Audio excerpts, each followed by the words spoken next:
Discretion is advised.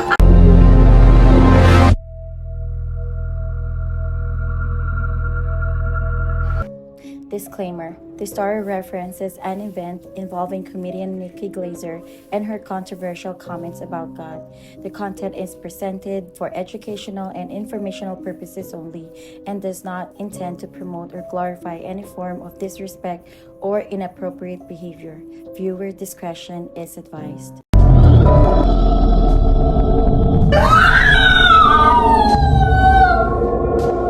Welcome to the 82nd Golden Globes, Ozempic's biggest night. Huy, may kwento ko. Narinig mo na ba yung balita tungkol dun sa Golden Globes ng 2025? Isang stand-up comedian na si Nikki Glaser ang nagreyna ng gabi na yon. Kilala si Nikki sa mga walang prenong jokes at mga bold comments niya. So bago pinalabas yung scoreboard para sa mga nanalo na nag-thank you, ito ang sinabi niya. 11 mentions sa cast and crews, 3 mentions para sa mothers, at 0 para kay God. God, creator of the universe, 0 mentions, tapos nagtawanan ng crowd. Nag-add pa siya ng comment na hindi daw siya na-surprise sa godless town. Meron ding part na nagparody siya ng Wicked song at nagsuot siya na parang Pope John Paul. Sabi sa lyrics, "You're gonna be popular, tapos I'll teach you some Catholic prayers." Then nag-stop siya na kunwari may kausap siya sa phone.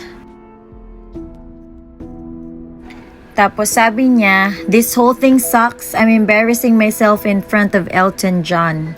Na parang yung remarks niya kay God and religion. Marami ding natawa sa kanya nung gabi na yon, pero marami din nag-question kung bakit kailangan niyang i-disrespect yung faith ng iba. And after a few days, ito ang nangyari sa godless town.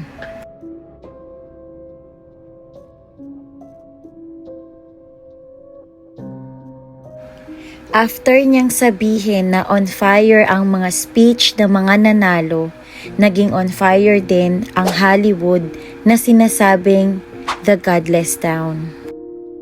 Coincidence lang ba to? O parang may deeper meaning na nakaugnay sa mga nangyari? Kailangan bang gawing katawa-tawa ang pinakamakapangyarihan sa lahat? Ang sabi sa Bible, Galatians 6 verse 7, "Do not be deceived. God cannot be mocked. A man reaps what he sows."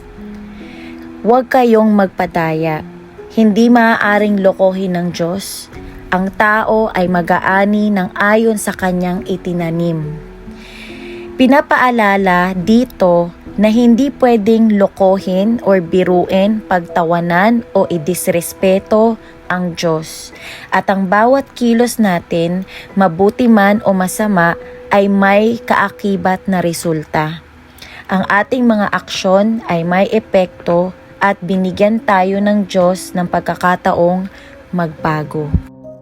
At ngayon, panoorin natin ang actual na video.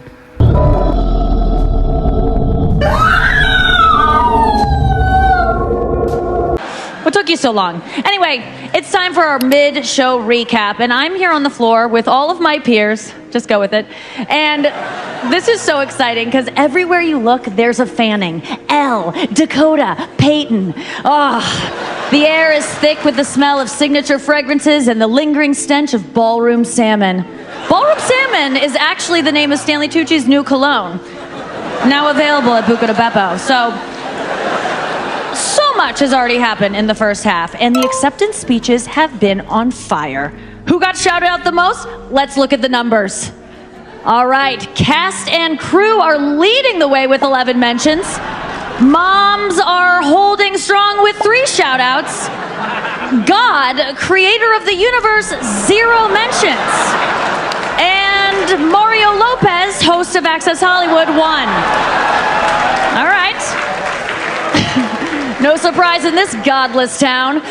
The room has been buzzing, and then there's been a lot of talk about comebacks, right? Like Pamela Anderson and Demi Moore, and who just won. And it turns out, if you're a woman over 50 in a lead role, they call it a comeback. If you're a guy over 50 in a lead role, congratulations, you're about to play Sydney Sweeney's boyfriend.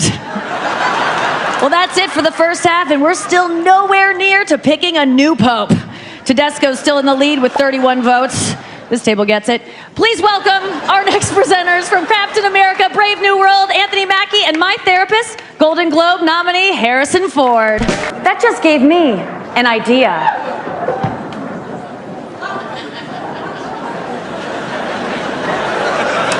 You're gonna love this. You will be popular. You're gonna be popular. I'll teach you some Catholic prayers. Oh, sorry, what? Wait, this sucks? Wait, this whole thing sucks? I'm embarrassing myself in front of Elton John? Okay, let's skip to the next song, the TV one about the penguin, the Insane and the Penguin. Ano kaya sa opinion nyo ang nangyari? Coincidence ba o warning? At dito natatapos ang ating kwento. Kung meron kayong opinion, comment down below here on Danny Stories. If you find this episode interesting, don't forget to like, share, and subscribe for more stories like this. See you in the next episode, and until then, take care and stay curious. And you're watching the Danny Stories.